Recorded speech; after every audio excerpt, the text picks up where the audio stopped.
우리 하나님 말씀 골로새서 2장 1절부터 5절입니다. 골로새서 2장 1절부터 5절 제가 봉독하겠습니다. 내가 너희와 라오디게아에 있는 자들과 무릇 내 육신의 얼굴을 보지 못한 자들을 위하여 얼마나 힘쓰는지를 너희가 알기를 원하노니 이는 그들로 마음의 위안을 받고 사랑 안에서 연합하여 확실한 이해의 모든 풍성함과 하나님의 비밀인 그리스도를 깨닫게 하려 함이니 그 안에는 지혜와 지식의 모든 보화가 감추어져 있느니라. 내가 이것을 말함은 아무도 교묘한 말로 너희를 속이지 못하게 하려 함이니 이는 내가 육신으로는 떠나 있으나 심령으로는 너희와 함께 있어 너희가 질서 있게 행함과 그리스도를 믿는 너희 믿음이 굳건한 것을 기쁘게 봄이라. 아멘. 바울 사도가 골로새에 있는 형제들에게 편지를 썼지만 실제로는 골로새 주변 지역에 있는 여러 도시들의 교회, 여러 도시들의 형제들을 염두에 두고 편지를 썼죠. 그래서 골로새서의 마지막 부분에 보면 여러 도시들과 형제들을 언급합니다. 그들과 이 편지를 함께 공유해서 읽어보도록 하는 언급이 나오죠. 그 말은 무엇이냐 하면 골로새뿐 아니라 라오디게아라든지 여러 지역에 있는 바울을 알지 못하는 사람들, 그러나 예수를 믿고 거듭나고 변화된 사람들이 있었다는 것이죠. 대표적으로 골로새 지역에 복음을 전한 에바브라라는 사람이 있었고 그 외 여러 지역에 바울의 동역자들과 예수의 제자들이 복음을 전했다는 것을 알 수 있습니다. 그리고 또 그런 가운데에 이렇게 복음을 듣고 예수를 믿게 된 사람들 사이에서 공동체가 시작이 되고 교회가 시작이 될 때 그 교회가 적절한 도움과 어떤 가르침들, 권면과 어떤 지도가 필요한 상황에 있었다는 것도 알게 되는 것이죠. 대표적으로는 이단들의 위협이 있었습니다.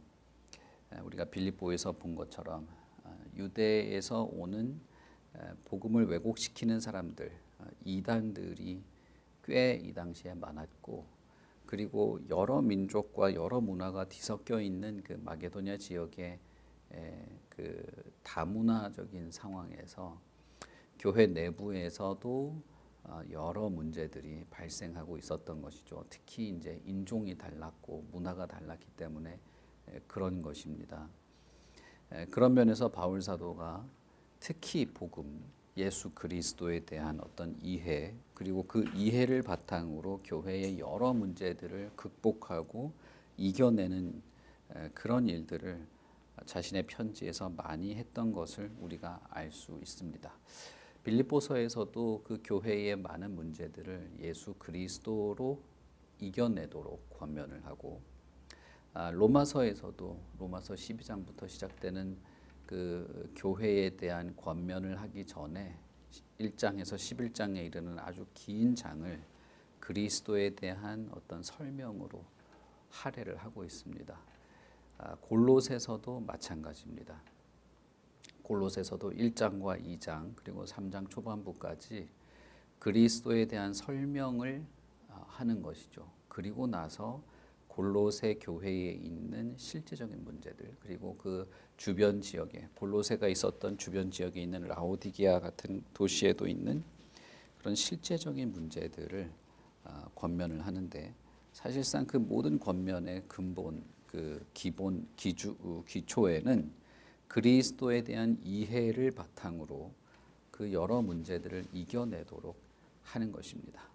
제가 지난번에도 말씀드렸지만 바울에게 있어서 교회에서 벌어지는 그 외부적이고 내부적인 모든 문제에 대한 해답은 오직 그리스도입니다. 그리스도와 그리스도의 복음, 그것이 교회와 성도에게 있는 그 수많은 잡다한 문제들, 이단의 위협들, 그리고 내부적인 문제들을 이겨낼 가장 중요한 핵심적인 힘 혹은 무기 혹은 지식이었다는 것입니다. 골로새 지역에도 여러 문제들이 있었습니다. 대표적으로는 골로새 지역에 있는 그 방탕한 세상 문화가 교회 안에 흘러들어오고 있었습니다. 고린도도 마찬가지고 골로새도 마찬가지입니다. 그리고 로마의 지배를 받고 있었기 때문에 로마 황제를 숭배하는 일을 어떻게 해야 되는가에 대한 문제들도 있었습니다. 그리고 항상 초대교회에 언제나 위협적인 문제였던 유대인 교사들, 그들이 전하는 왜곡된 복음과 율법주의에 대한 문제들이 골로새에도 있었습니다. 그러나 특별히 골로새에서 바울 사도가 언급하는 것은 세상의 초등학문, 철학과 속임수, 이런 것들, 그 다음에 황제를 신으로 숭배하게 되는 하나님 아닌 것을 신으로 숭배하는 것들, 우상 숭배라는 것이죠. 로마서에도 우상 숭배가 큰 문제로 바울이 언급하게 되죠. 로마서에서 바울 사도가 우상 숭배로 언급하는 것 중에 하나는 탐심이었죠. 마찬가지로 골로새서에서도 우상 숭배에 대한 문제를 언급하게 됩니다. 그 문제를 이제 바울 사도가 다루기에 앞서서 예수 그리스도에 대한 기본적인 이 믿음과 확신에 대한 것들을 이제 말하게 됩니다. 라오디게아나 골로새에 있는 형제들, 당신들이 내가 누군지도 모르고 내 얼굴을 본 적도 없지만 나는 당신들을 위하여 정말 최선을 다해서 힘을 쓰고 있습니다. 왜냐하면 당신들이 사랑 안에서 서로 한 마음과 한 뜻이 되기를 위하기 때문입니다. 그리고 이해의 모든 풍성함, 다시 말하면 하나님의 말씀, 진리 혹은 예수 그리스도에 대한 지식, 골로새서 1장에서는 하나님을 아는 지식, 하나님을 아는 것이라고 말했죠. 그런 아는 것이 풍성하고 만대로부터 감추어져 있던 하나님의 비밀인 그리스도를 아는 일에도 풍성하게 되기를 위해서 나는 여기 감옥에 갇혀 있긴 하지만 내가 최선을 다하고 있고 마음을 다하고 있습니다 라고 말하는 것입니다. 바울 사도는 확신이 있어라, 평안이 있어라, 위로를 받아라, 풍성한 어떤 그 은혜를 얻어라 라는 말을 많이 씁니다. 많이 쓰지만 그러나 항상 그 핵심에는 그리스도가 있는 것입니다. 당신들은 그리스도에 대하여 풍성하게 알고 있어야 합니다. 하나님의 진리, 하나님의 말씀, 이 계명들에 대해서 풍성하게 알고 있어야 합니다 라는 말을 하는 것입니다. 그런데 그것을 아는 데에 교회에서 성도들이 서로 연합할 필요가 있었다는 겁니다. 사랑으로 연합하는 것. 이것이 얼마나 참 재미있는 표현입니까? 나 혼자서 예수 잘 믿고, 나 혼자서 책 많이 읽고, 나 혼자서 깊이를 찾아가고, 나 혼자 무슨 신학책을 독파해서 아는 것으로 그것이 그리스도의 풍성한 그 이해에 도달하는 것이 아니라고 말한 겁니다. 우리가 예수님에 대해서 생각해 보면 그럴 수밖에 없다는 것을 알 수 있습니다. 왜냐하면 예수 그리스도야말로 하나님, 하늘에 있는 것이나 땅에 있는 것이나 다 화해하게 하고 화목하게 하시는 분이기 때문에 우리가 예수 그리스도를 알고 이해하고 그분에 대한 지식의 풍성한 것에 도달한다는 것은 그리스도께서 화해시키는 분, 화목하게 하시는 분이라는 사실을 알고 경험하고 누리고 체험하는 것 속에 알게 되는 것이기 때문에 그렇습니다. 그분이 하나님을 사랑할 뿐 아니라 죄인들을 사랑하고 하나님이 만드신 이 세계, 그 세계의 창조주로서 그리스도, 그분이 모든 만물을 유지시키는 분이신데 그런 분이 나를 위하여 자신의 육체를 내어주신다고 하는 것을 알 때는 그분의 사랑이 얼마나 무한한지에 대한 이해뿐 아니라 그것을 통해서 내가 사랑을 누리고 공급하는 일을 하게 하는 것이기 때문에 혼자서 예수에 대한 풍성한 이해와 깊이를 알게 된다는 것은 너무나 어색한 것이죠. 이것은 이론으로만 끝나는 것이 아니기 때문에 그렇습니다. 하나님을 아는 것 혹은 그리스도를 아는 것은 이론과 지식 그걸 말하는 것이 아닙니다. 지식이 어떤 지식이냐 하면 살아있는 지식이죠. 우리의 삶에서 열매를 맺게 되는 지식입니다. 우리의 삶에서 열매를 통해서 이것이 정말 사실이었구나를 확신하게 되는 지식인 것입니다. 바울 사도의 편지들을 여러분 한번 떠올려 보십시오. 바울 사도는 내가 예수 그리스도를 알고 싶어서 그분의 고난에도 동참한다라는 말을 쓰죠. 빌립보서에도 그런 말을 씁니다.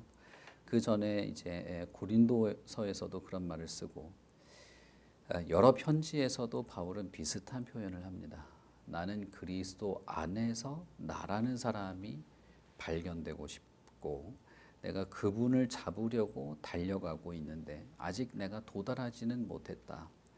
그러나 내가 그리스도를 아는 것이야말로 가장 고상하다는 것을 내가 이해는 하고 있어서 그분과 함께 영광뿐 아니라 고난도 내가 함께 받는다라고 말하죠. 베드로는 베드로서에서 예수 그리스도를 위하여 받는 고난은 기쁜 것이다 라고 말했습니다. 왜냐하면 그분과 동질감을 가지게 된다는 것은 그분과 같은 장소에서 살아갈 수 있게 됨을 의미하기 때문입니다. 그리스도와 내가 연합하여 있고 그분과 함께 그분의 고난에 내가 동참한다는 것은 예수 그리스도께서 누릴 영광도 함께 얻게 될 것이기 때문에 베드로는 차라리 당신들이 고난을 당할 때는 기뻐하는 것이 더 나을 것이다 라고 말한 것이죠. 성경에서 사도들이 말하는 모든 알미라고 하는 것, 지식이라고 하는 것은 이론만 말하는 것이 아닙니다. 그것은 내가 알고 있는 지식이 사실이라고 하는 것을 삶에서 경험하게 되는 것까지 포함하고 있는 것입니다. 천사가 마리아에게 와서 너가 아들을 낳게 될 것이다 라고 말할 때 마리아는 나는 남자를 알지 못합니다 라고 표현하죠. 그때의 안다는 말은 남자를 경험하지 않았다는 뜻입니다. 그것과 동일한 표현인 것이죠. 하나님을 아는 것에 자라나라 라고 하는 것, 하나님에 대한 풍성한 이해, 그리스도를 깨닫는 것도 다 비슷한 말입니다. 그러니 사랑을 공급받고 사랑을 공급하지 않으면서 그리스도를 알 수는 없는 겁니다.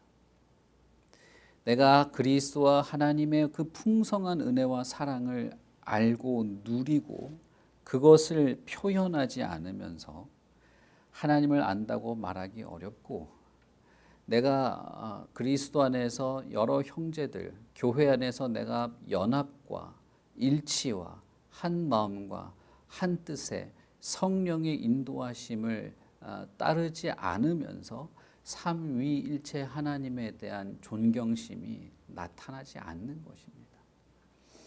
하나님과 예수 그리스도 성령이 서로가 지극히 사랑하고 한 마음과 한 뜻으로 활동하시며 성도들에 대한 무한한 열심을 가지고 있다는 사실을 우리가 공동체에서 사랑으로 연합하는 일을 하지 않으면서 그런 하나님에 대한 어떤 참된 경배와 경외와 존경을 가질 수는 없는 것입니다. 우리가 이론으로 삼위일체를 말하는 것과 성령의 하나 되게 하심을 힘써 지키면서 하나님과 우리가 하나가 되고 삼위 하나님이 그토록 서로를 향하여 사랑의 마음을 품었다는 사실을 말하는 것은 전혀 다른 차원인 것이죠. 성령은 교회 안에서 힘써 역사하십니다. 사랑과 인내, 자비와 양선, 그 모든 성령의 열매들을 통하여 교회가 하나가 되도록 하십니다. 제가 지난주에도 말씀드렸던 것처럼 우리는 서로의 결함을 채워주기 위한 사명이 있는 것이지 서로의 결함을 조롱하기 위해서 있는 게 아닙니다. 새벽기도 열심히 나오는 사람들은 새벽기도 안 나오는 사람들을 폄하하고, 장로가 돼서 새벽에도 안 나왔다 이런 소리하고, 뭐 집사가 돼가지고 기도해도 잘 안 나온다 이런 소리 하죠. 자기는 잘 나온다 이런 뜻이에요. 그건 결국은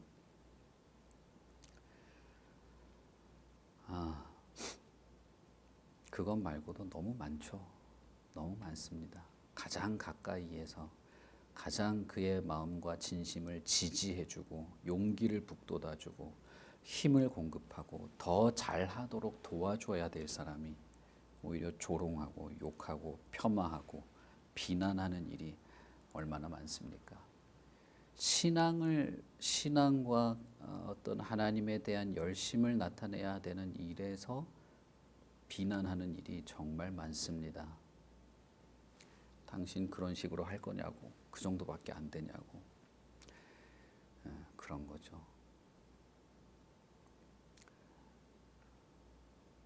그런데 그게 특별한 문제가 아닙니다. 모든 인간이 원래 그런 존재예요. 모든 인간이 원래 그렇습니다. 자기가 남보다 조금만 더 달라 보이는 점이 있으면 그걸 그렇게 자랑거리로 휘두르는 거죠. 세상에 하나님을 알지 못하는 사람들은 그렇다 하더라도 그리스도 안에서 진리를 추구하는 자들에게 있어서는 그것은 버려야 되는 것입니다. 여러분, 빌레몬서를 한번 생각해 보십시오. 빌레몬서에서 바울이 빌레몬에게 요구한 것이 무엇입니까? 엄청난 인격과 고귀한 어떤 희생을 요구한 게 아닙니다.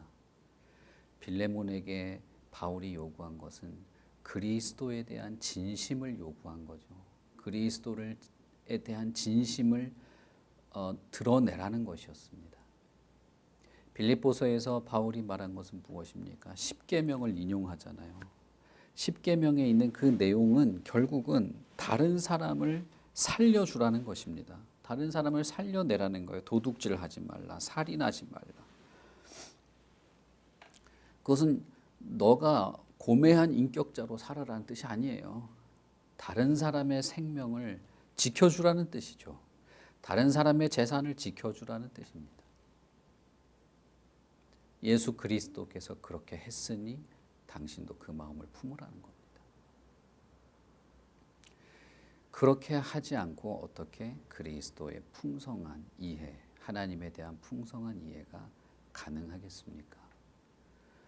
그런 면에서 교회는 연약하기도 하고 위태롭기도 하고 내부적이든 외부적이든 여러 문제를 가질 수 있기도 합니다만, 그러나 교회 공동체 안에서 사랑으로 연합하는 가운데 하나님을 알아가는 것이 가능한 것입니다. 오직 교회에서만 하나님에 대한 풍성한 이해의 깊이를 더할 수 있는 것입니다. 그러니 여러분, 우리가 교회가 되어야 되겠죠. 교회로서 우리는 진실해야 됩니다. 겸손해야 되고 자신보다 남을 더 낮게 여기는 것을 해야 합니다.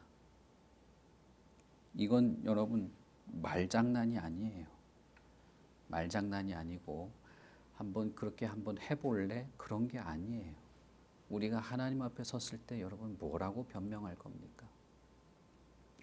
하나님께서 그의 열심으로 그토록 중요한 말씀을 하셨음에도 불구하고 사도가 감옥에서 정말 자신이 언제 사형당할지도 모르는 상황에서도 피를 토하는 심정으로 그런 말들을 권면을 했음에도 불구하고, 그것을 다 듣고 알고 이해했음에도 불구하고 나보다 남을 더 낮게 여기고 다른 사람의 일을 돌보고 사랑으로 연합하기는커녕 남보다 내가 더 잘난 사람인 것을 드러내려고 은연중에 뭐든 농담이든 뭐든 그러면서 살았다면 우리가 하나님 앞에서 뭐라고 변명할 수 있겠습니까? 바울 사도는 골로새 성도들에게 이것을 하나의 큰 전제로 말하는 것입니다. 앞으로 이어질 모든 어떤 권면들은 사실상 이 전제가 있어야만 말이 되는 것입니다. 하나님의 풍성한 이해, 하나님에 대한 풍성한 이해, 그리스도에 대한 풍성한 이해, 그의 죽음에 대한 풍성한 이해, 그가 죽으며 하나님과 하늘에 있는 것과 땅에 있는 모든 것에 화해시키게 하신 그리스도에 대한 이해, 그리고 그가 하나님 앞에 우리를 흠없고 책망할 것이 없는 자로 세우겠다고 한 그리스도의 사역의 목적에 대한 이해가 단순한 알물 넘어서서 풍성하게 되기를 말한 것이고 그것이 중요한 전제인 것입니다. 그리스도 안에는 지혜와 지식의 모든 보배로운 것들이 충만하게 있습니다. 어느 것 하나라도 모자람 없이 가득 차 있다는 것입니다. 내가 이것을 당신들에게 말하는 것은 어떤 사람도 교묘하게 당신들을 속이지 못하도록 하기 위함이다 라고 말하죠. 처음에 말했던 것처럼 두 가지가 있습니다. 두 가지 속이는 것. 첫 번째는 이 세상의 문화입니다. 세상의 문화가 얼마나 교회 안에 침투해 들어오는지 그것에 자꾸 빠져들어서 하나님의 진리가 아니라 세상의 문화를 기준으로 판단하거나 행동하기 시작하는 것입니다. 외부적인 위협이라고 할 수 있겠죠. 그리고 또 하나는 내부적인 것입니다. 그것은 당신들 안에 있는 기질, 당신들 안에 있는 성격, 심성, 그런 것들이 당신들을 속인다는 겁니다. 진리가 아닌 것을 대범하게 행하게 되는, 진리가 아닌데 하나님의 말씀과 진리가 기뻐하는 일이 아님에도 자기 내면에 있는 욕망과 욕심과 탐욕과 기질과 성격들, 그런 것 때문에 진리를 벗어난 행위들을 한다는 것이죠. 이것이 교묘하게 당신들을 속이게 된다는 겁니다. 지혜는 어디 있고 지식은 어디 있는가? 그리스도에게 있는데 그리스도로부터 오는 모든 교훈과 그의 가르침에 따라야 하고 그것을 마치 뿌리를 내리듯이 그리스도에게 뿌리를 내려야 하는 것이죠. 1장 23절에 바울은 이렇게 말합니다. 너희가 만일 믿음에 거하고 터 위에 굳게 서고 너희의 들은 바 복음의 소망에서 흔들리지 않는다면 흠없는 자로 하나님 앞에 서게 될 것이다. 그거와 같은 말이죠. 그리스도를 믿는 믿음, 그리스도에 대한 이해, 그리고 그분에 대한 확고한 신념, 그리스도의 가르침을 따라 살아가는 모든 일에 굳건하다면, 그리스도를 믿는 것에 굳건하다면 흔들리지 않게 될 거라는 겁니다. 그리고 그 일을 위해서 바울 사도는 비록 감옥에 갇혀 있지만 내가 최선을 다하고 있다. 내가 육신으로는 같이 있지 못하지만 마음으로는 당신들과 함께 있고 당신들이 질서 있게 행하고 그리스도를 믿는 것에 굳건한 것을 내가 기쁘게 본다. 내가 감사히 여긴다. 그 일을 위해서 내가 이렇게 노력하고 있다고 말한 것이죠. 바울 사도의 이 노력과 애씀이 골로새를 향하고 있다면 그것은 결국 바울을 통하여 역사하시는 하나님의 열심이 바울로 하여금 글을 쓰게 했고 그 글을 수천 년간 보존하셔서 저와 여러분에게도 읽도록 하신 것입니다. 골로새와 라오디게아에게만 읽게 하고 싶었던 것이 아니고 이 불타는 심령을 가진 이 사람을 하나님께서 사용하셔서 저와 여러분에게도 남기신 것입니다. 여러분, 예수 그리스도를 아는 일에는 우리가 게을러서는 안 됩니다. 마음이 식어져서도 안 되고, 그런 것을 하는 일에 있어서 연합하고 하나가 되고, 특별히 사랑 안에서 서로를 북돋아 주는 일에서 우리가 정반대의 일을 해서는 안 되는 겁니다. 왜 이 지체가 이 공동체 안에 있을까? 그것은 내가 사랑을 하기 위한 것이죠. 사랑을 받고 사랑을 하기 위한 것인데, 단순히 거기서 끝나는 게 아니라 그걸 통해서 그리스도를 아는 일에 진일보하게 되는 그런 연합이 있는 겁니다. 그리고 그렇게 함으로써 여러분, 우리는 교회가 되어가고 교회로 서고 우리의 삶의 모든 부분에서 흔들릴 일이 많은데, 그런 위협들을 이겨내기도 하는 것입니다. 여러분, 내 기질이나 내 성질이나 내 성격이나 자신이 남보다 뭘 좀 더 잘하는 것이나, 그것보다도 그리스도를 더 의지하십시오. 그리스도의 가르침에 더 굴복하십시오. 그리스도의 마음을 품으시고 그분의 가르침, 산상수훈, 십계명 뭐든 그것을 깊이 묵상하십시오. 그리고 종이에 글자로 새기는 것이 아니라 저와 여러분의 마음에 새기는 것입니다. 우리가 그렇게 살아갈 수 있습니다. 그렇게 주님을 닮아갈 수 있습니다. 그런 것이 성도고 교회라고 믿습니다. 우리 같이 기도하겠습니다. 하나님 아버지, 은혜를 참 감사합니다. 예수께서 자신의 몸을 내어 주시기까지 우리를 사랑하셨고, 사랑 안에서 그리스도와 우리가 연합하게 하셨습니다. 우리는 참으로 어린 양의 신부가 되어서 그분과 하나가 될 것입니다. 그와 동일한 마음으로, 그와 동일한 태도로 우리는 교회 안에서 연합을 이룹니다.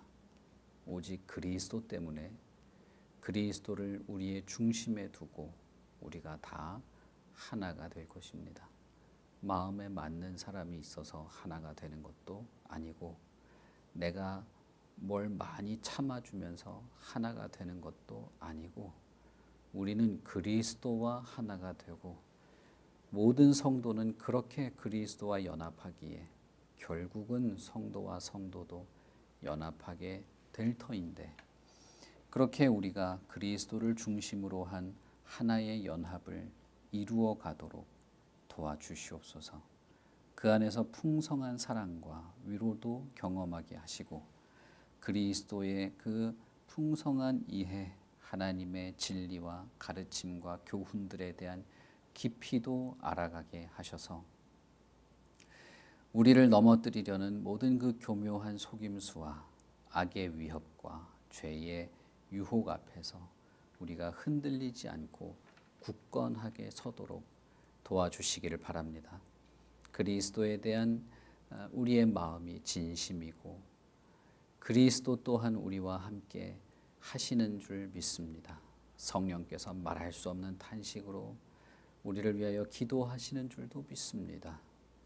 그리고 우리가 교회 안에서 서로 연합하여 그리스도의 사랑을 실천할 뿐 아니라 그 안에서 풍성한 하나님에 대한 이해, 참 그리스도 안에서 발견되는 모든 보화들을 발견하게 될 줄도 믿습니다. 그러니 하나님이여, 이 교회에 속한 모든 사람들 한 사람 한 사람의 마음을 붙잡으시고 그리스도의 마음을 품으며 살아가게 하시고, 자신을 정직하게 돌아보고 주님 앞에 온전히 나아가고 겸손히 무릎 꿇고 주의 교훈에 따라 살아갈 그런 마음들을 주시옵소서. 그런 순수한 열정과 진리와 거룩과 경건에서 벗어나지 않도록 참사랑교회 모든 성도들, 하나님의 백성들을 선이 인도하여 주시옵소서. 힘과 용기를 주시고 사랑과 위로와 은혜, 은사를 허락하여 주시고 지식이 있게 하시고 지혜가 있게 하시고 영혼이 참으로 강하고 담대하게 하여 주셔서 오 하나님이여 주님을 따르는 일에 있어서는 주저하지 않도록 도와주시옵소서. 감사합니다. 예수님 이름으로 기도합니다. 아멘. 하늘에 계신 우리 아버지여 이름이 거룩히 여김을 받으시오며 나라의 마옵시며 뜻이 하늘에서 이룬 것 같이 땅에서도 이루어지이다. 오늘날 우리에게 일용할 양식을 주옵시고 우리가 우리에게 죄 지은 자를 사하여 준 것 같이 우리 죄를 사하여 주옵시고 우리를 시험에 들게 하지 마옵시고 다만 악에서 구하옵소서. 대개 나라와 권세와 영광이 아버지께 영원히 있사옵나이다. 아멘.